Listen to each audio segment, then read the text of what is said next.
The term shin splints doesn't conjure up the right image of what the pain actually is in the lower leg. Let's look at what it really is.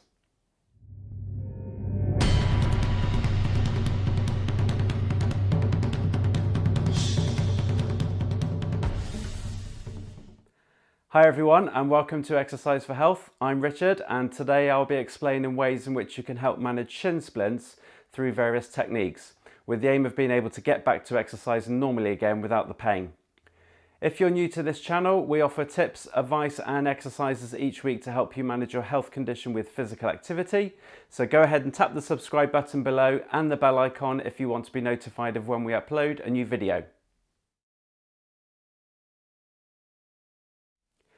Shin splints is a term associated with a dull throbbing, bruise-like pain in the lower leg on one side of the shin bone or tibia.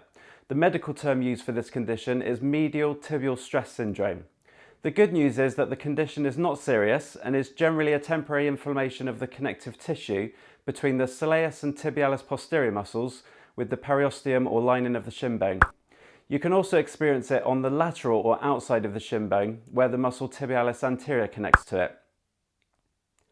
It's important to note that if you have the symptoms of swelling, tenderness and a dull ache or pain in the lower leg, to ensure that you don't have a stress fracture. In shin splints, the pain is normally in a large area down the length or on the inside of the shin bone and will also feel worse with resisted ankle movement when you activate the muscles, like lifting your heels off the ground.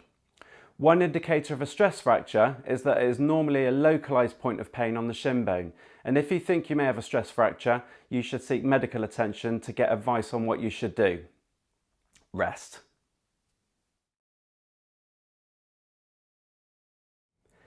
It's widely regarded that a sudden change in one's activity levels, either by their duration or intensity, has a cumulative effect on the condition. It's normally associated with activities that involve higher impacts such as running or jumping, but it can also be from a big increase in the frequency of repetitive activity, like starting to walk 2 to 3 times a day because you now have a dog. It's very common with runners, particularly if they have a great deal of overpronating their ankle or if they have a huge degree of impact on the heel strike by overstriding, sending excessive forces up through the shin bone. Wearing shoes that fit well and offer good support and shock absorbing properties, avoiding uneven or hard surfaces, and warming up correctly by gradually building up the intensity will all help with minimizing the onset of shin splints. In addition, ensuring that you don't have a muscle imbalance of strength and flexibility in the lower leg will also reduce the likelihood of developing it. And I have some examples of that next. Initially, your first aim is to rest it. And what I mean by rest is not to lie down and do nothing, but to stop the activity that is aggravating the condition. This will begin to allow the tissue to heal. While you have stopped the impact-based activity, you can focus on improving the blood flow to the muscles of the lower leg to aid the recovery by using the following methods. 1. Self-massage of the muscles. This is where you gently use your thumbs to massage the belly of the muscle, whether it be on the tibialis anterior or the front of the shin, or the soleus behind the shin. Tibialis posterior is likely to be too deep for you to be able to palpate. You can also use a device such as a roller stick or rolling pin if your thumbs aren't strong enough to work into the muscle to gently roll over the affected area with a small amount of pressure. A percussion instrument can also be a great way of improving blood flow to the muscles while also aiding the lymphatic system for the drainage of waste products. 2. A myofascial release technique. Using a foam roller is another good way of aiding recovery from a soft tissue injury like shin splints. And the more of your body weight you put through the roller, the deeper you'll penetrate the muscle. So start light by supporting your body weight before adding further progression. Again, like with the massage and percussion treatment, you can do either side depending on which side is affected by the shin splints.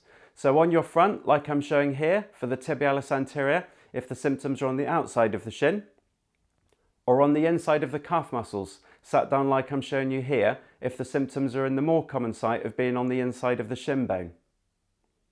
3. Stretching. This form of treatment you can do daily alongside the previous 2 techniques for the muscles. I would advise to carry out stretches for both sides here because a tightness of one muscle could be causing the opposing muscle to work harder, added to the issue. So here are 2 stretches I would do every day, holding each one for about 30 seconds to release any tension and do it 3 times a day. The first stretch is the soleus stretch, which is similar to a calf or gastrocnemius stretch, but with the knee bent rather than straight. To do this, use a step to place the heel of your foot off the edge of it. Start to lower the heel of the foot down, supporting your body weight to adjust the intensity of the stretch, and then after feeling the calf stretch, start to slowly bend the knee, so you feel the stretch move down above the back of the ankle joint into that soleus muscle. The second stretch is for the tibialis anterior, the muscle on the front of the shin. Here I'm starting in a kneeling position on the floor, and to avoid discomfort on my knee and foot, I've placed a couple of cushions down for support. I then simply sit back onto my heels so that the ankle opens up or plantar flexors, creating the stretch. Note that this stretch does require a large degree of mobility of the knee joint. Number 4. So the final form of rehab methods is strengthening, which you can do once the symptoms have subsided considerably, and this will help you get back to your main activity or sport and ensuring that you have a good balance of strength in the lower limbs. This could be directed towards exercising the muscles of the lower leg, like doing bent knee heel lifts in a half squat position to target the soleus and tibialis posterior muscles, or a resisted dorsiflexion exercise using a band to strengthen the tibialis anterior muscle. However, all slow controlled leg strengthening exercises like squats, deadlifts, lunges, step-ups will all help build up the muscles of the legs so you get into a stronger position to resume your activity that you enjoy. I hope this video has helped you today. If so, please give it a like by clicking the thumbs up button below to help this channel grow so more people can benefit from these videos. And remember to stay active, keep moving, and I'll see you next week. Thank you for watching. If you enjoyed this video today, please give it a thumbs up. You can also click here to subscribe to this channel or click here to watch a recent video. See you soon.